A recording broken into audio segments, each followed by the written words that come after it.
But it was just that long list of the same mistakes that I see founders and aspiring founders making, thinking they can sell everything on Twitter and they don't have to do any hard work. It's common, and it's unfortunate that so many people kind of fall into that trap, as well as the build it and they will come thing, or just okay, so I built this product, now how do I market it? I see this question on Reddit. And it's like, geez, dude, are you kidding me?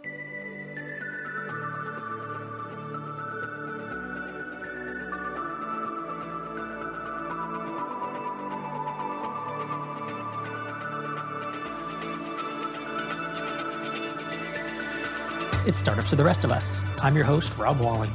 Each week on this show, I cover topics related to building ambitious yet sustainable B2B SaaS companies. So you could be bootstrapped, mostly bootstrapped. Maybe you've raised buckets of funding, as some of the listeners do.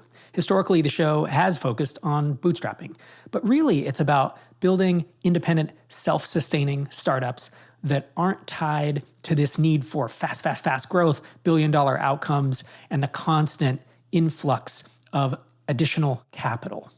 In today's episode, I answer listener questions. It's a good mix of some voice questions, some intermediate questions, and I think I even have an earlier stage question to answer as well. Before I dive into the questions, if you have not checked out SaaS Launchpad, that is the best course that I know for early stage SaaS founders. So it's all about finding ideas, vetting ideas, trying to do some validation, building your product, getting to launch, doing marketing before you start coding, doing marketing before you launch the product, and finding those early adopters and early users. That's at saaslaunchpad.co. If you want to check it out, it is by far the best course I have ever built. It has almost 10 hours of in-depth video content that is just packed with tactics and strategies and all the stuff that I espouse. This is stuff that I don't have in any other books. It's things that I touch on here and there on the podcast, but have definitely not gone into this depth ever in anything that I've released. So saaslaunchpad.co if you're just getting started. And with that, let's dive in to our first listener question.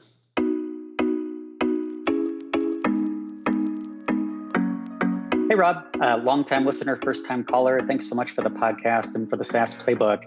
I listen to the podcast every week, and I've read the SaaS Playbook 5 or 6 different times. And each time I extract new information and insight from it. It's just such an incredible resource for bootstrap founders. So first of all, thanks so much for all you do. A little context, I've built a B2B SaaS company, which provides an analytics platform to HR teams to help them make data-informed decisions about their talent. So think about things like collaboration insights, employee engagement drivers, predictive attrition. And for this, we use a variety of different data sources, such as HR systems, business systems, and employee surveys. For MVP, we built many components, such as our data marts and pipelines, but for others, we decided to white label other SaaS solutions.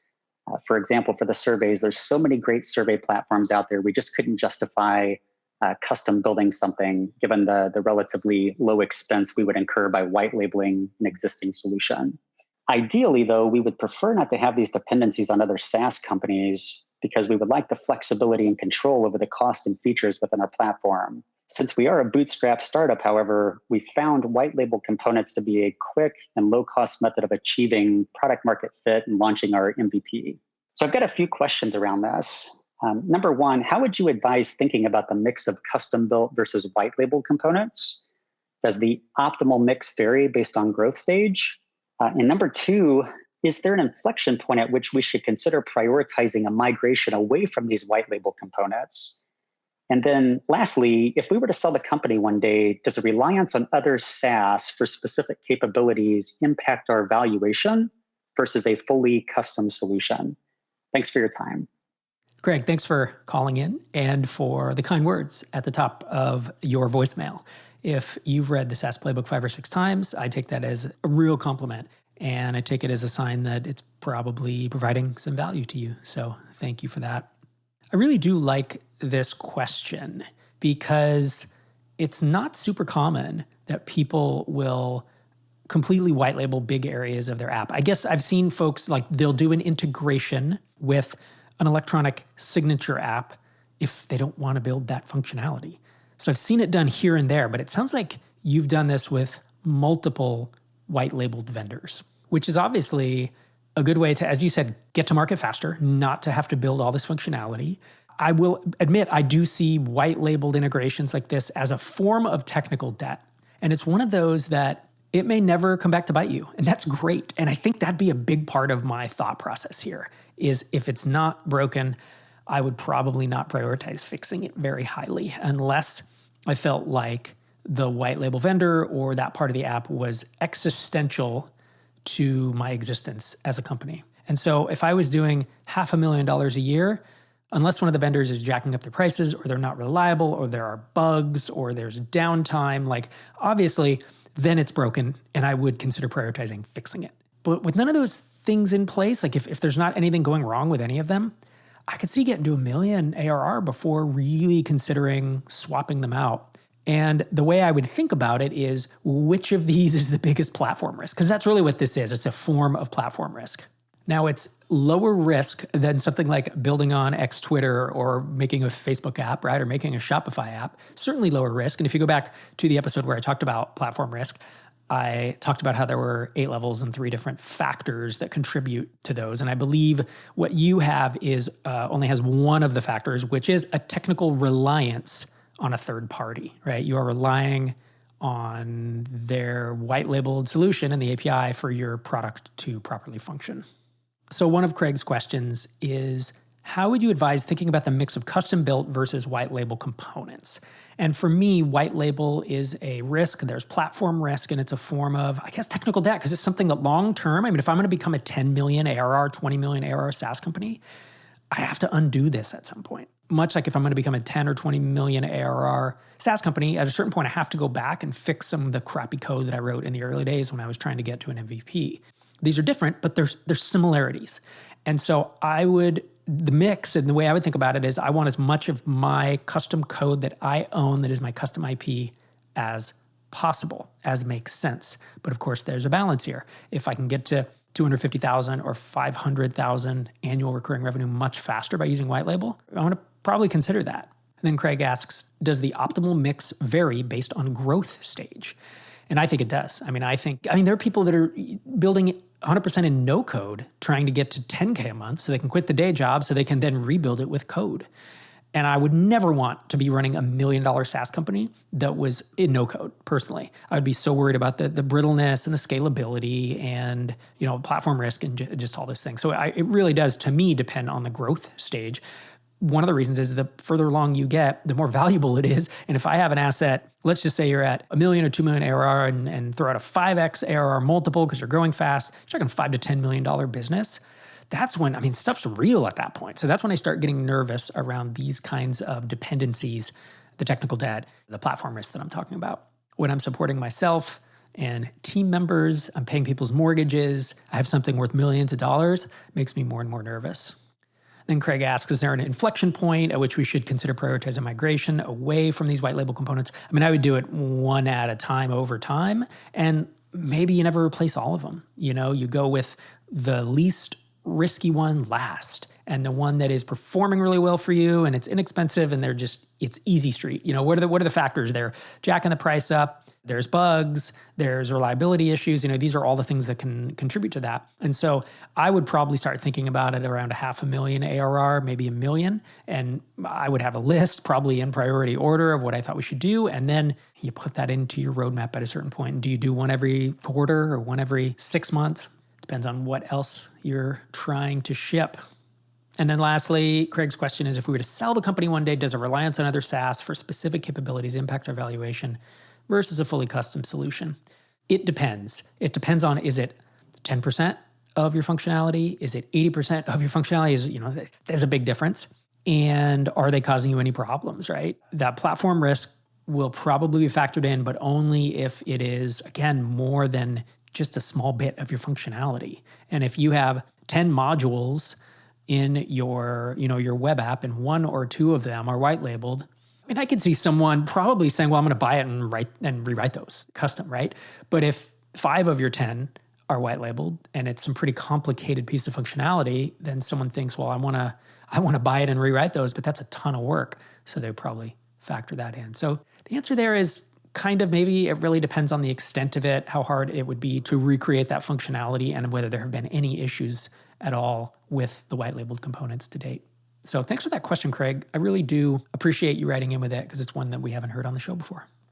My next question is from Ian, and Ian was kind enough to send in a question, and then they kind of answered their own question a couple weeks later. So let's listen to his first voicemail, which was a question about a VoIP system, as well as a way to get to his SaaS metrics.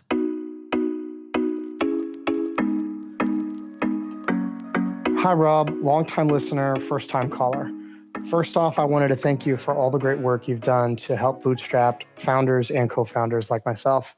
Startups for the Rest of Us has been helping us and encouraging us since we started our business back in 2016.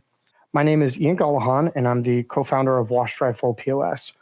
We're a bootstrapped B2B SaaS company that offers point-of-sale and management software exclusively to laundromats that offer Wash Dry Fold. We built this very niche software because we needed it in our own laundromats located in Tulsa, Oklahoma. We've recently sold our 1,000th point-of-sale system and hit the 1 million ARR milestone. We just hired a 4th full-time employee, and I need help finding the right tools to help us scale. For several years now, I've been searching for a software that would centralize virtual phone lines for all employees while also providing a way to centralize our inbox for tech support, customer service, sales, etc. Beyond this kind of VoIP/CRM functionality, I also really need in-depth SaaS metrics like LTV based on custom cohorts. We already use ActiveCampaign, Slack, Calendly, WooCommerce, and all the Google tools, but I'm really struggling to find a solution that pulls everything together and adds all the functionality without adding multiple new subscriptions that then everyone on the team has to learn. It's something I've researched, but I'd love to hear from a B2B SaaS veteran or from somebody who has deep experience in the space. Thanks so much again for all you do. So when I heard this question, I thought to myself, hey, that's a pretty cool niche, and congrats on getting to 1 million ARR in such a small, what I would consider a small market. It's not huge, but that's great. The things that came to mind when Ian asked this question, and then I'll let Ian answer his own question with the solutions he went with. When I think of like a VoIP solution to centralize all the phone numbers, I think of OpenPhone or Grasshopper. Now, Grasshopper's older school. It's been around for 10, 15 years. But OpenPhone, I know a lot of startups that use it. And then for in-depth SaaS metrics, if you're using Stripe, I would be using one of 3. Profitwell, ChartMogul, or Baremetrics. And those are the most popular. We see it across TinySeed and Microconf companies. But those were the things that came to mind. And then for CRM, so I don't know, I think of like close.com that integrates outbound VoIP with CRM functionality, but I don't know if they do inbound. I would guess not. And so I was thinking that these are 3 different tools, right? There's no one tool that does all of what Ian has asked for, but to have inbound VoIP, to have CRM separately, well, I'm like, okay, well, Pipedrive and Close and ActiveCampaign, since you're already using ActiveCampaign, I've heard their CRM functionality is not the worst. And so maybe that's a piece I would use. And then, of course, SaaS metrics I already weighed in on. So with that, let's cut to the chase and hear what Ian decided to go with. Hey, Rob, it's Ian. I sent in a question a few weeks ago, and I just wanted to give you an update because I think I have a few answers. For one, for VoIP, I ended up going with Zoom, and it turns out you can bundle a lot of their stuff to get really good values. And they're still, even with like a Zoom Pro license, it was still half the cost of RingCentral and some of the other more VoIP Central services. So I think that's a really nice resource for someone looking for something similar.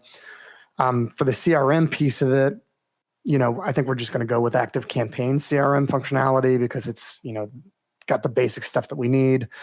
And then the third thing I was really looking for was SaaS metrics, and I've kind of dove in deeper on that. And there's certain things like net revenue retention where I haven't really been tracking all the metrics that I should have been tracking, or the way that I should have been tracking them, specifically because with certain customers, I guess if they add a seat, quote unquote, which for us would be adding a store, that's an increase in that customer's spend, but we just track it by store and not by actual customer. And so there's a lot of kind of funny things that I probably need to go back and like recategorize and go find when they first started with us and calculate their LTV and all that kind of stuff. And so it would be nice to still know a really good SaaS metrics software that somebody's used and liked. But at the same time, I'm realizing that I don't really even have all the right data to get the right metrics out of the SaaS software, at least in the past. So anyway, just wanted to give you an update on everything. Appreciate what you're doing. Always listen to new episodes. So keep doing what you're doing, and thanks. Bye. So obviously, thanks for weighing in on that, Ian. I didn't know that Zoom had any type of VoIP functionality. So that's really interesting. And it's less than Ring Central, which is yet another one of these phone centralization platforms. And then Ian did wind up going with ActiveCampaign, which is cool. And I'm not sure if they're using Stripe. And so the solutions that I suggested may be a little trickier to get to. But with that, you've heard both mine and Ian's take on this question. So thanks for writing in, Ian. If you want to invest in founders, you can do so through my world-class accelerator and venture fund, TinySeed. We are currently raising our third fund after having raised and mostly deployed almost $42 million across our prior funds.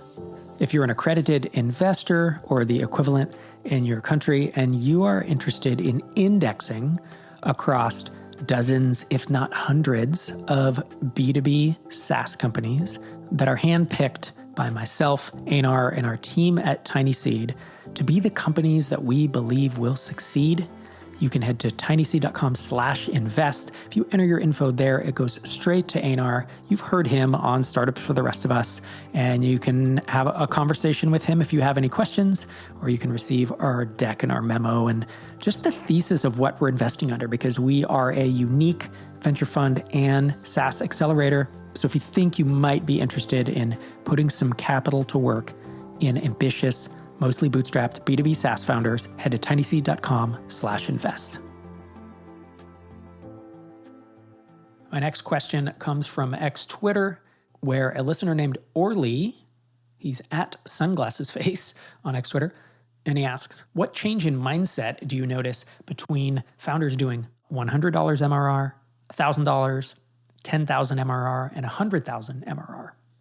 It's an interesting question. It's worded in a way where I'm not sure I accept the premise of it. It implies that if you're doing $100 or $1,000 a month, that you have a different mindset than someone doing $10,000 or $100,000.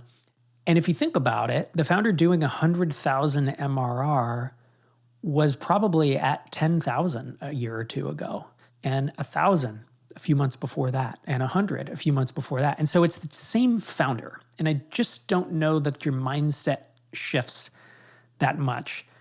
But I kind of want to answer a related but a different question, or just reshape the question. I feel like Orly might be asking, what mindset do you need to be successful? Like, what mindset shifts do you need to have internally to get to 100,000 MRR? And the interesting thing is, I think there are 3 components to success: hard work, luck, and skill.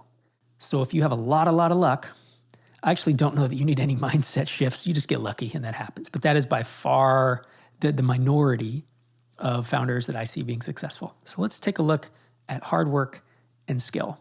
I think the mindset of those 2 things is you put in the hard work and you do the grind and you do the things that sometimes you don't want to do. And you build your own skills, and you don't shy away from saying, well, that sounds hard, that sounds uncomfortable. I don't think I want to go do SEO or figure out how to do pay-per-click ads. I just want to go eat ice cream instead of eating spinach and working out. And yet I want to lose weight. So that to me is just a big mindset for success, is someone who is willing for a time to grind, to put in the time, and to do the things it takes to grow the company rather than the things that they want to do. Your desire of what you want to do to grow a company has very little with the optimal approach to growing that company. Another thing that Einar and I talk a lot about is that the successful founders that we see within TinySeed, and the number is right around 15% of companies that we have backed are above $1 million ARR. They're 7 or 8 figure annual recurring revenue SaaS company. So it's a big chunk. Like the industry average, and I don't actually know where Einar got this number, but the industry average is 4%. And so we obviously have picked some good companies and hopefully have also helped them, with the mentorship in the community and the advice and the money, help them accelerate. But something we see with our TinySeed founders is The ones who succeed, they get a lot of stuff done quickly. They ship a lot of things and they're right enough of the time.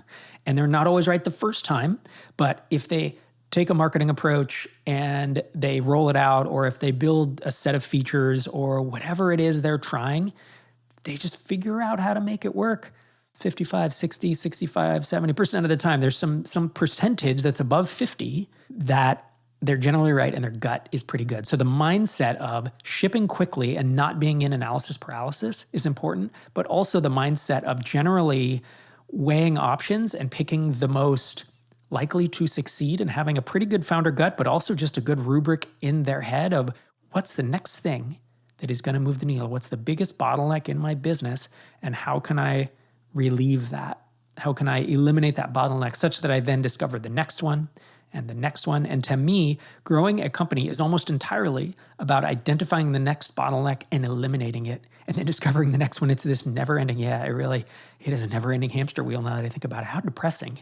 And this week on Depressing Startup Stories for the Rest of Us, let's talk about the never-ending hamster wheel that you're on as a SaaS founder. It is, and that's why the payoff in the end of being able to sell it for millions of dollars is makes it worth it, in my opinion. But it is the sometimes, I don't even say sad truth, just the uncomfortable truth, I guess, of like, this is going to be hard. I don't see many people building SaaS companies who are like, this is so much fun. This is great. It's like once you get in it, you're like, whoa, this is hard, but it's worth it, because either it becomes extremely profitable or you can exit for that never have to work again money. I'll even take Orly's question in a different way. What do I see in founders? What mindset do I see in founders who get stuck at 100 or 1,000 or 10K MRR and never make it past it? They make the same mistakes over and over. They don't get out of their own way. They move slowly. They only do things they want to do. They launch multiple products at once because they can't just focus on something and grind. They think they want to build a media company or an audience and then try to sell it to them. Don't do that. If you're building SaaS, build your network, not your audience. It really is it goes back to the don'ts. What was it, a year ago, 18 months ago? I had an episode of 7 things you should never do as a SaaS founder. Go listen to that episode. And then I added an 8th a couple episodes later. But it was just that long list of the same mistakes that I see founders and aspiring founders making, thinking they can, sell everything on Twitter and they don't have to do any hard work. It's common, and it's unfortunate that so many people kind of fall into that trap, as well as the build it and they will come thing, or just so I built this product, now how do I market it? I see this question on Reddit. I built it, now how do I market it? The reason I come across it is because then someone will mention my name or SaaS Playbook or Tiny Seed or MicroConf, so then I get an alert and I go out and check it out. And it's like, geez, dude, are you kidding me? Like, all this information that's out there. I mean, I guess that's the mindset. The mindset is you should have sought out someone who's done this before and who is trying to give advice. Hell, I give 30 minutes of free advice on this podcast every week, and every other week, 15 minutes of free advice on YouTube. Or you can spend $10 and buy one of my books. So you can spend $500 and buy the SaaS Launchpad course. So you can go from free all the way up, but realize I'm saying the things that can help you not make those mistakes. And of course, if you're listening to this, you already know that.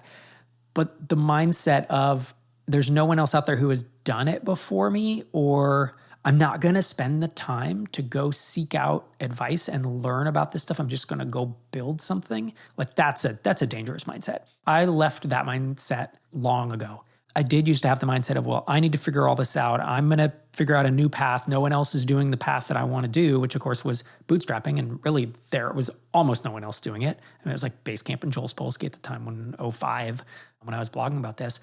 But I've let that go. And now when I go to do anything, like when we launched on YouTube, we hired a consultant and a content producer. When we launched on LinkedIn, we hired a consultant. Like someone knows this better than I do, and they're ahead of me, and I'm willing to pay both in time and in money to learn that very quickly. Now, if I didn't have as much budget as I do these days running, Tiny Seed and MicroConf, in the old days, I would have educated myself. I would have gone to the subreddits, to YouTube, to audiobooks, to podcasts, to try to figure out what do other people know about this topic that I don't.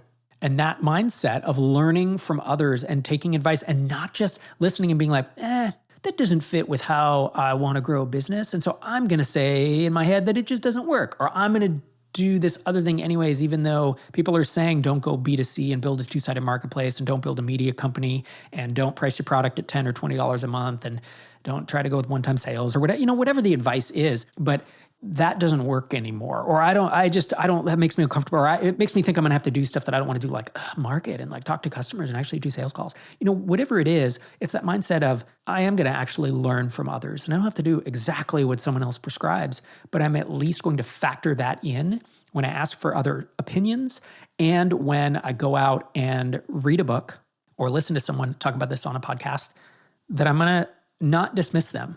And I'm going to be open to learning. I think that desire to learn and that openness to learning from the right people, I think, is a mindset for founder success. So thanks for that question, Orly. Hope it was helpful. My next question is from Timo from Germany. Timo writes, I run a two-sided marketplace for German-speaking talent living overseas. We monetize by offering a paid subscription to employers. I've hired a salesperson to call free signups to sell them to the paid plan, which has positively impacted our free to paid conversion. However, we don't reach everyone, and some people simply don't want to take the call. When we offer people the chance to voluntarily book a call by email, we get very few bookings. But since I know the calls work, I've considered making them mandatory to unlock certain features.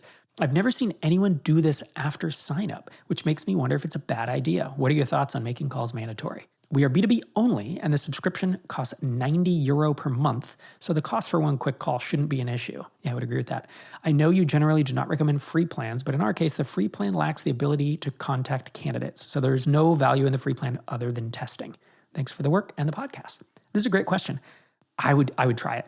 I would just try it. I don't know if I've ever seen anyone do this, but that doesn't mean you shouldn't try it. And I love stuff like this where you're getting creative with it and you know that something moves the needle and you want to, how do you incentivize someone to do the thing that you know moves the needle? Well, you can either offer them a carrot or a stick, You either penalize them for not doing it or you offer them a gift or a reward for doing it. And in this case, I guess you're kind of doing both. You're penalizing them and saying, well, that part of the app isn't available, but also you're rewarding them, right? By saying, hey, you get this feature or this upgrade or this whatever by doing a call with us. I think I would try it. I just don't know what else to say other than it might work. And just build it in a way that you can roll it back easily. You get it all in one commit and try it for 2 weeks, 4 weeks, whatever makes you comfortable. And my guess is you'll know pretty clearly within a few weeks of rolling this out. I like the creativity, Timo, and thanks for writing in. My last question for the day comes from James M. James appeared on this very podcast several months ago. He is the co-founder of Astalti and is also now a Tiny Seed mentor. So James asks, I have plenty of questions around hiring at the senior level. How do you balance cash flow with high salaries? At what point is a head of engineering more valuable than a senior engineer? And for product-led startups, what should team composition look like? So I'll start with the last one, actually. For product-led startups, that means not sales-led, right? So this is low-touch funnel, where you may have sales calls, but low-touch funnel, what should team composition look like? So the answer is it depends on your competition. If you're the only app in the space, you need fewer engineers because you need fewer features to stay competitive. But if you're an email service provider or a CRM, you need a lot more engineers because you just need to keep pace or you will lose product market fit. So it does depend, but usually whatever the founders can't do, meaning if you don't have any engineering founders, then your first hire has to be an engineer, right? To write the code, build a product. Your second hire in product-led is almost always customer support because you will be a higher volume, probably a higher volume app with a lot of customers. And so you're going to have a lot of emails and live chat if you offer it. And then after that, it just depends. That's where you look at what's your bottleneck. Because I don't believe that there is a great rule of thumb. If there was, I would have tried to come up with it. But I don't believe there's a great rule of thumb around team composition with a startup. Because it really is what's your next bottleneck. And that depends on so many factors like your pricing, your market, your competition, on and on and on. To me, it's that decision point. Every time you have enough money to hire that next person, you ask, what's the biggest bottleneck in the company? Oh, we have too many sales demos. Great, I need to hire a salesperson. Or we don't have enough leads. It's like, great, I need to either hire a marketer or I need to replace myself, hire someone to take stuff off my plate so me as a founder can approach marketing and sales. So that's where I'll leave the team composition. The answer is it kind of depends, but that's the framework of how I would build my team up. The previous question was, at what point is a head of engineering more valuable than a senior engineer? And I think, because I know James is technical, I think To me, as the founder, if I don't want to be managing engineers or at least technically leading them, meaning with the technical decisions, probably by the time I'm at 3 engineers or 4 engineers, I'm looking to either hire from outside or promote from within. And a head of engineering could be like Derek was at Drip, which was you're the team lead and you're technically leading them, but I was still managing all the team members at the time.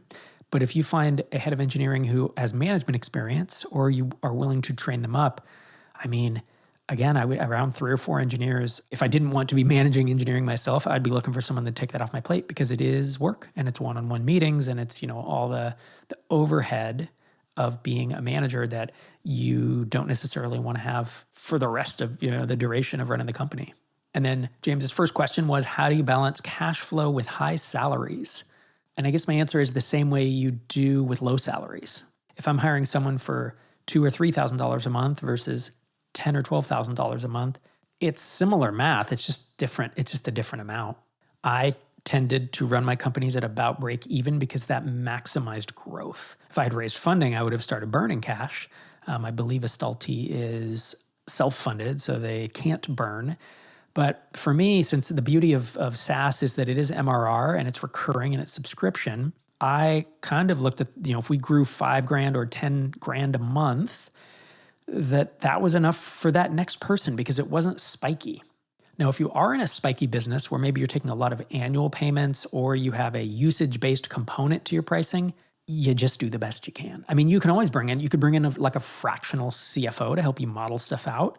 You could talk to AI about modeling stuff out. And to be honest, I'm guessing there's a tool out there that could potentially be built for this. But usually what I see companies do, tiny seed companies say when they're growing quickly and they're trying to balance cash flow with salaries, they get in a Google Sheet, they project stuff out, and they do the best you can. It's always scary hiring more senior level talent. This is why a lot of us resist doing it because it's a big bet and cash flow is a big concern, right? But oftentimes I find if you make the right choice on one of these risky bets, the upside is so asymmetrically in your favor that it can definitely be worth doing. So thanks for those questions, James. I hope that was helpful. That's my final question for today. Thanks so much for joining me this week and every week. This is Rob Walling signing off from episode 760.